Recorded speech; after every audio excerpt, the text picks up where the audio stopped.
بسم اللہ الرحمن الرحیم۔ یہ ہم سورہ المائدہ کی آیت نمبر 35 سے آیت نمبر 40 تک کا مطالعہ آج انشاءاللہ کریں گے۔ ان آیات میں اللہ رب العزت فرما رہے ہیں یا ایھا الذین آمنوا اتقوا اللہ وابتغوا الیہ الوسیلہ، اے وہ لوگوں جو ایمان لائے۔ مومنین سے خطاب اللہ پاک کا، یعنی کسی اور سے خطاب نہیں ہے۔ یا ایھا الناس نہیں کہا، یا ایھا الذین کافروا نہیں کہا، یا ایھا الذین آمنوا، صرف مومنین سے یہ خطاب ہے۔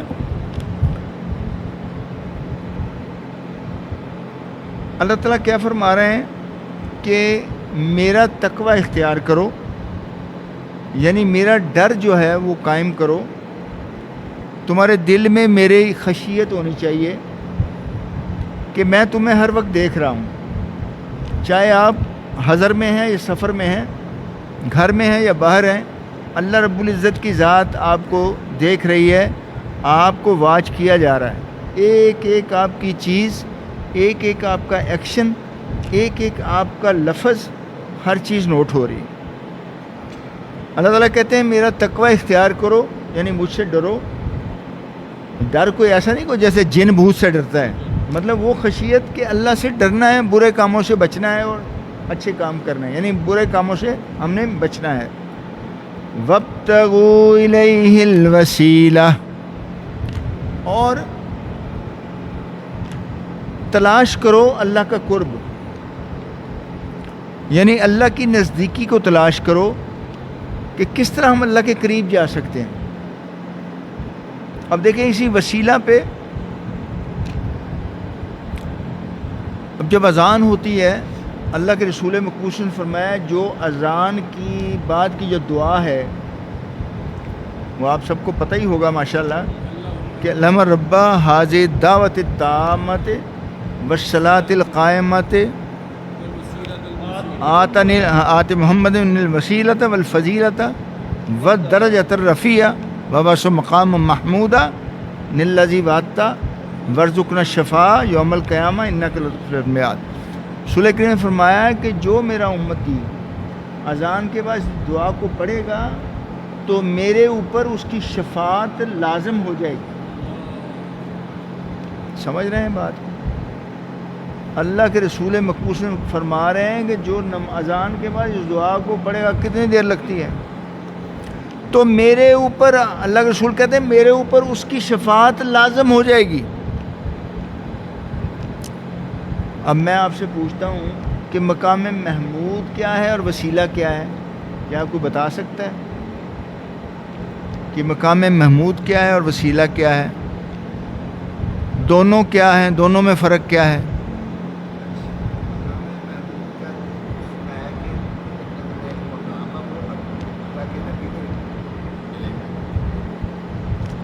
بالکل صحیح ہے، لیکن وہ مقام محمود ایسا ہے کہ اس سے پھر بڑھ کے کوئی مقام نہیں ہے، ایکسٹریم ہے، لاسٹ۔ جیسے شیخ سعدی نے کہا ہے کہ اللہ بعد از خدا بزرگ تو ہی، قصہ مختصر، چھوٹی سی بات کہی ہے۔ کتنے بڑے اسکالر تھے لیکن دریا کو کوزے میں بند کر دیا کہ اللہ کی ذات اقدس کے بعد پھر محمد مصطفیٰ احمد مجتبیٰ صلی اللہ علیہ وسلم کی ذات اقدس آ جاتی ہے، اور ان کو مقام محمود جو اللہ ان کو عطا کرے گا، ہم ہم اللہ سے دعا کرتے ہیں کہ ہمارے محبوب، ہمارے آقا محمد مصطفیٰ احمد مجتبیٰ صلی اللہ علیہ وسلم کو وہ مقام عطا فرما دیں، یعنی ہم اس لسٹ میں شامل ہو جائیں گے اللہ کے رسول مقبول صلی اللہ علیہ وسلم کے خیر خواہوں کے، کہ ہم اللہ کے رسول کے لیے دعا کریں ان کو مقام محمود عطا فرمائیں۔ اب مقام محمود جو ہے وہ کوئی جگہ نہیں ہے کہ جی میں ٹیشن آ گیا، جی ہے لودرا آ گیا، باولپور آ گیا، سائی والا آ گیا، سماسٹا آ گیا ہے، خانپور آ گیا، کراچی آ گیا، نہیں. یہ مقام ہے تقوی کی بلندی کی وجہ سے، مقام محمود. ہر بندے کو تقوی کے حساب سے جانچا جائے گا. جتنا جتنا اس کا تقوی ہوگا اتنا اتنا اس کو مراتب ملیں گے.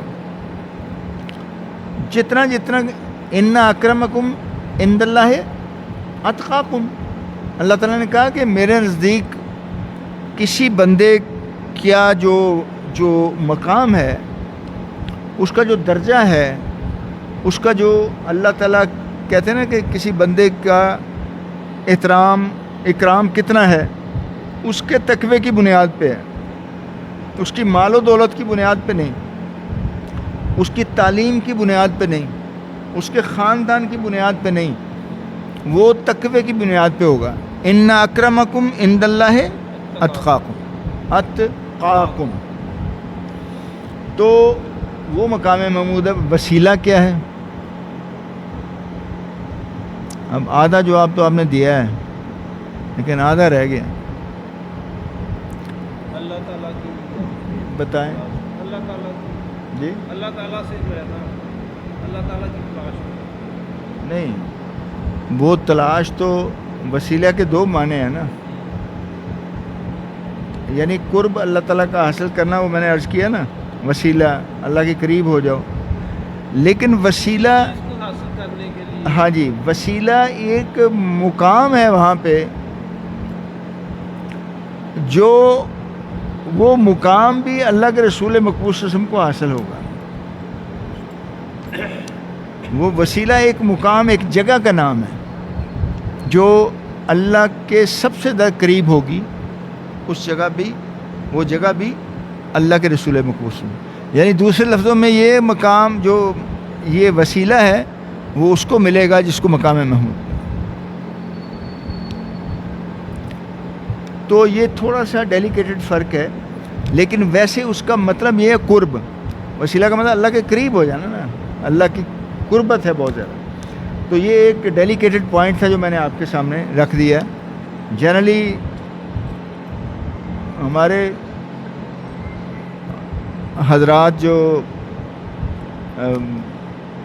امام، ہمارے زیادہ تر لوگ جو ہوتے ہیں نہیں بتاتے ان چیزوں کو، نہیں پتہ چلتا. تو قبروں سے وسیلہ مانگتے ہیں نا پیروں سے جی جی، وسیلہ. وہ وسیلہ تو دیکھو جی، اس سے تو اللہ کے رسول مقبول صلی اللہ علیہ وسلم نے خود روکا کہ جو مانگنا ہے وہ اللہ سے مانگو، چاہے جوتی کا تسمہ بھی کیوں نہ ہو. تو ہم دنیا کی مثال دے دیتے ہیں جی، کمشنر نو کہڑا ڈائریکٹ کو بندہ مل سکتا، ڈی سی نو مل سکتا. اللہ تو کہتا ہے ڈائریکٹ مانگو مجھ سے. اللہ نے تو کوئی پردہ رکھا نہیں ہے. نماز ہے، یہ کیا ہے؟ اللہ سے کلام ہے، ہم کلامی ہیں. بہترین درجہ یہ ہے کہ میں اللہ سے بات کر رہا ہوں، میں اللہ سے بات کر رہا ہوں. اس سے نیچے والا درجہ یہ ہے کہ اللہ مجھے دیکھ رہا ہے، میں اللہ کو کہہ رہا ہوں اللہ مجھے دیکھ رہا ہے. تو کوشش یہ کرنی چاہیے کہ میں جو بات کر رہا ہوں الحمدللہ رب العالمین، ڈائریکٹ میں اللہ پاک سے بات کروں. الرحمن الرحیم مالک یوم الدین، اللہ سے میں ہم کلام ہوں.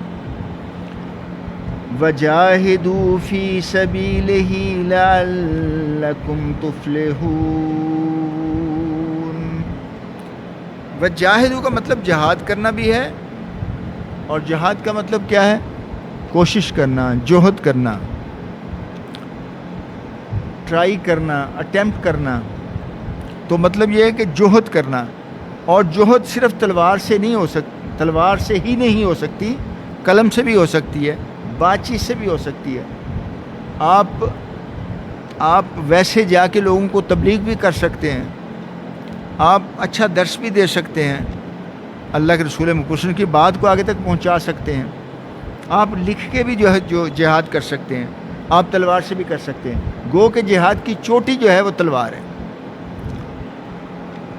وَجَاهِدُوا فِي سَبِيلِهِ لَعَلَّكُمْ تُفْلِحُونَ. اور کوشش کرو اللہ کی راہ میں، یعنی جو سبیل کہتے ہیں راستے کو، اللہ کی راہ میں، لعلکم تفلحون، تاکہ تم فلاح پا جاؤ، تاکہ تم کامیاب ہو.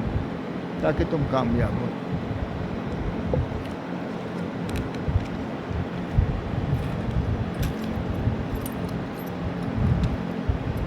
آگے فرمایا ان الذين كفروا لو ان لهم ما في الارض جميعا ومثله معه. ان الذين كفروا، بے شک جنہوں نے کفر کیا، یعنی جنہوں نے انکار کیا اللہ کی آیات کا، اللہ کے رسولوں کا، اللہ کی کتابوں کا. لو ان لهم ما في الارض جميعا ومثله معه. کیا مطلب اس کا؟ یوم محشر کے دن اپنے عذاب کی خاطر وہ اگر ایک زمین کے جتنا سونا، جتنی معدنیات ہیں، جو کچھ بھی ہے یا اس جیسا ایک اور اللہ کو اگر دیں کہ اللہ ہمارا عذاب معاف کر دے، ہمیں جہنم سے نکال لے، تو وہ قبول نہیں ہوگا. آپ سمجھ رہے ہیں اس بات کو کہ پوری دنیا میں جو معدنیات اللہ نے ذخائر رکھے ہیں، سونا، چاندی، کاپر، جو بھی ہے، جو کچھ بھی ہے، وہ سارا دے دیں اور اتنا اور بھی دے دیں، اللہ اس کو بھی قبول نہیں کرے گا. اللہ اس کو قبول نہیں کرے گا. میں کہے گا دنیا میں تو تھوڑا سا میں نے کہا تھا. ہاں وہی آگے آ رہا ہے نا. لِيَفْتَدُوا بِهِ مِنْ عَذَابِ يَوْمِ الْقِيَامَةِ وَمَا يَوْمَ الْقِيَامَةِ مَا تُقُبِّلَ مِنْهُمْ. لِيَفْتَدُوا، تاکہ دیکھ کر چھوٹ جائیں، بہی اس سے، من عذاب، وہ جو عذاب ہو رہا ہے یوم القیامہ، یوم قیامت کے دن، ما تقبل منہم، ان سے یہ قبول نہیں کیا جائے گا. یعنی اتنی بڑی آفر بھی قبول نہیں ہوگی. یعنی اب تو ہم دنیا کی خاطر نا زمین کے لیے بھی مرتے بنائے، ایک ایک مرلے کی خاطر، ایک ایک اتنی انچ کی خاطر، وہ پوری زمین، ہر چیز جو بھی اس پہ اوپر ہے وہ سب دے دے اللہ. ہاں جی، پھر اس سے اوپر ایک اور اتنی ہی، یہ دو بھی ہو جائیں پھر بھی قبول. ما تقبل منہم، ان سے قبول نہیں کیا جائے گا. وَلَهُمْ عَذَابٌ عَلِيمٌ، اور ان کے لیے دردناک عذاب ان کا منتظر ہے. يُرِيدُونَ أَن يَخْرُجُوا مِنَ النَّارِ وَمَا هُمْ بِخَارِجِينَ مِنْهَا وَلَهُمْ عَذَابٌ مُقِيمٌ. يُرِيدُونَ أَن يَخْرُجُوا مِنَ النَّارِ، وہ چاہیں گے کہ ہم جہنم سے نکل جائیں، وہ خواہش کریں گے، وہ روئیں گے، چلائیں گے، وہ درخواستیں کریں گے کہ ہمیں جہنم سے اللہ نکال لے. وَمَا هُمْ بِخَارِجِينَ مِنْهَا، وہ اس میں سے نکلنے والے نہیں ہیں، وہ اس میں سے نہیں نکل سکیں گے، اس میں سے نہیں نکل سکیں گے. وَلَهُمْ عَذَابٌ مُقِيمٌ، اور ان کے لیے ہمیشہ عذاب میں رہنے والے ہوں گے، وہ ہمیشہ ان پر عذاب ہوتا رہے گا. وہ عذاب جو ہے وہ ان کا مقدر بن چکا. اب دیکھیں یوم محشر کو کوئی واسطہ، کوئی رشوت نہیں چل سکے گی، کوئی سفارش نہیں چل سکے گی.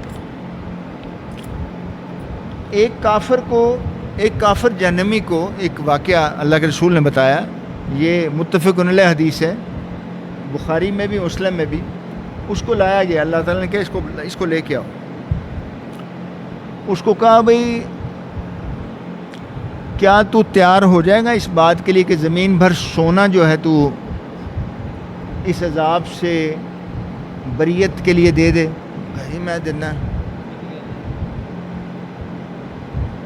اللہ تعالیٰ کہے گا میں نے اس سے بہت کم تمہیں کہا تھا دنیا میں کر لو. 5 وقتی نماز تھی نا، اور قرآن تھا، تھوڑا سا کہا تھا دنیا میں. اب تم تیار ہو گئے پورا زمین جو ہے نا سونے سے بھر دی جائے تو میں پیش کر دوں، میں اس سے چھوٹ جاؤں؟ وہ بھی قبول نہیں ہوگا، لیکن اللہ تعالیٰ ساتھ کہیں گے دنیا میں تو تھوڑا سا تمہیں کہا تھا نا کہ ذرا سا تھوڑی نیند کی قربانی دے لو، تھوڑا سا وقت نکال لو، کبھی قرآن پڑھ لو، قرآن کو تھوڑا سمجھ لو اور نماز پڑھ لو، باقی دنیا کے کام سمجھنے کے لیے تمہارے پاس ٹائم بھی تھا۔ ہر اللہ معاف کرے، بعض لوگ تو ایسے ہیں کہ ہر برا کام انہوں نے کرنا ہوتا ہے، انہوں نے جھوٹ بھی بولنا ہے، انہوں نے ملاوٹ بھی کرنی ہے، انہوں نے بے ایمانی بھی کرنی ہے، انہوں نے ہیرا پھیری بھی کرنی ہے، انہوں نے دغا بازی بھی کرنی ہے، چوریاں بھی کرنی ہیں، ڈکیتیاں بھی کرنی ہیں، اور لوگوں کی عزتوں کے ساتھ کھیلنا ہے۔ تو وہ کس طرح پھر وہ کہتے ہیں جی ہم بخشے جائیں گے؟ اللہ تعالیٰ صاف کہتے ہیں ہاں، جو سچے دل سے توبہ کر لے، جو سچے دل سے توبہ کر لے اللہ سے، اور آئندہ نہ کرنے کا تہیہ کرے اللہ سے، اور پچھلے گناہوں کی معافی مانگے، یعنی توبۃ النصوح کرے، اللہ معاف کرنے والا، اللہ بڑے غفور الرحیم۔ لیکن ایسے نہیں کہ یہ سب کام کرتے کرتے ہم مر جائیں، اور صرف اس وجہ سے کہ ہم مسلمان ہیں اور ہم رسول کریم صلی اللہ علیہ وسلم کے امتی ہیں ہم جنت میں چلے جائیں گے۔ میرے بھائی، یہ شیطان کا بہت بڑا دھوکہ ہے، شیطان کا بہت بڑا دھوکہ ہے۔ تو اللہ تعالیٰ یہ سامنے دیکھو نا، قرآن اسی لیے ہم پڑھتے ہیں کہ ہمیں پتہ چلے کہ اللہ پاک کیا فرماتے ہیں۔ اللہ پاک سے بڑی بات تو کسی کی نہیں ہو سکتی نا۔ اور پھر اللہ تعالیٰ اس کو دوبارہ جہنم میں ڈال دیں گے۔ آگے بتایا وَالسَّارِقُ وَالسَّارِقَةُ فَاقْطَعُوا أَيْدِيَهُمَا، یعنی چور مرد اور چور عورت کے ہاتھ کاٹ دو۔ کیوں کہا؟ اب یہ اس لیے دیکھیں نا، یہ باتیں سب بتانے کے بعد اب یہ بھی بتایا جا رہا ہے کہ چوری کتنا بڑا غلط کام ہے، کتنا بڑا گناہ ہے، کتنا بڑا دوسرے بندے کا دل دکھتا ہے، کتنی پریشانی ہوتی ہے۔ وَالسَّارِقُ وَالسَّارِقَةُ فَاقْطَعُوا أَيْدِيَهُمَا، ان دونوں کے ہاتھ کاٹ دو۔ لیکن یہ ہے کہ چوری کا دو مفسرین کی دو قسم کی رائے ہیں۔ ایک تو رائے ہے کہ ذرا بھی چوری ہو، چھوٹی بھی ہو، لیکن زیادہ تر مفسرین یہ کہتے ہیں کہ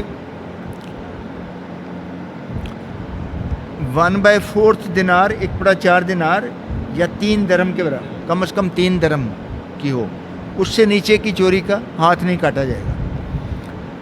اب اتنی چوری اگر کوئی کرتا ہے تو پھر اس کا ہاتھ یہ نہیں کہ یہاں سے کاٹ دو یا یہاں سے کاٹ دو، یہ بھی نہیں، اس کا ہاتھ پھر یہاں سے کاٹ۔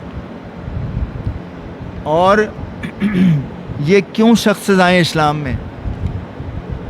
جب وہ پروو ہو جائے، ثابت ہو جائے، پھر اس کو کرو، اس پہ حد جاری کرو۔ یہ اس لیے ہے کہ ایک بندے کا اگر آپ ہاتھ کاٹ دیں گے نا، یہ میں کہتا ہوں کہ پورے ملک میں آپ 2-4 بندوں کے صرف ہاتھ کاٹ دیں، آپ دیکھیں چوری آپ کو نام نہیں ملے گا چوری کا۔ 30 سال سے جاپان میں کوئی چوری نہیں ہوئی، لوگ سڑکوں پہ پیسہ پھینک دیں نا، ڈالروں میں، لاکھوں میں، $1 نہیں کو اٹھاتا۔ اور جناب وہ اگر سیلاب آتا ہے، کوئی طوفان آتا ہے، ان کے لیے خیموں میں مال رکھ دیا جاتا ہے، اپنی ضرورت سے زیادہ ایک دانہ کو نہیں لیتا، بس اس نے 2 نہیں اٹھانے، ہمارے ہوتے ہیں جیب میں بھی ڈال لو یار، مطلب کوئی پا لو۔ تو آپ دیکھیں، آپ اندازہ کریں کہ وہ غیر مسلم قومیں ہیں۔ اور اس لیے یہ فرمایا گیا کیونکہ ایک فاطمہ خاتون تھی، اللہ کے رسول مقبول صلی اللہ علیہ وسلم کے وقت میں اس نے چوری کر لی، بڑے اچھے خاندان کی تھی، لیکن یہ لت ایسی ہے جس کو پڑ جائے بہت مشکل سے چھوٹتی ہے۔ اس نے چوری کر لی اور پکڑی گئی، کیس اللہ کے رسول مقبول صلی اللہ علیہ وسلم کے پاس آ گیا۔ اب جناب بڑی بڑی سفارشیں آنے لگ گئیں کہ جناب اللہ کے رسول بڑے اچھے کر دی ہے، کوئی مہربانی کر دے، کوئی۔ آپ کا چہرہ انور سرخ ہو گیا غصے میں۔ آپ نے فرمایا خدا کی قسم اگر میری بیٹی فاطمہ بھی یہ چوری کرتی تو میں اس پر بھی حد جاری کرتی۔ لہذا اللہ کے رسول مقبول نے حد جاری فرمائی۔ تو یہ جو ہے نا کہ سفارشیں کرنے سے، اس طرح کرنے سے بھی پھر معاشرے میں برائیاں پنپتی ہیں، برائیاں بڑھتی ہیں۔ جزاء بما ما کسب، یہ بدلہ ہے اس کا جو اس نے کیا، جو اس نے عمل کیا. نکالا من اللہ، اللہ سے سزا کے طور پر. نکالا کہتے ہیں سزا کو، بطور سزا. نکالا من اللہ، اللہ سے سزا کے طور پر یہ ہاتھ کو پھر کاٹا جائے. واللہ عزیز حکیم، اور اللہ بہت زبردست اور حکمت والا ہے. بھائی 2 آیتیں رہ گئی ہیں، اس کے بعد ہم انشاءاللہ چلیں گے. فمن تاب من بعد ظلمه واصلح فإن اللہ یتوب علیہ. فمن تاب، بس جس نے توبہ کی، من بعد اس کے بعد، من بعد ظلم ہی یعنی ظلم کے بعد، واصلح فإن اللہ یتوب علیہ، اور اپنی اصلاح کر لی.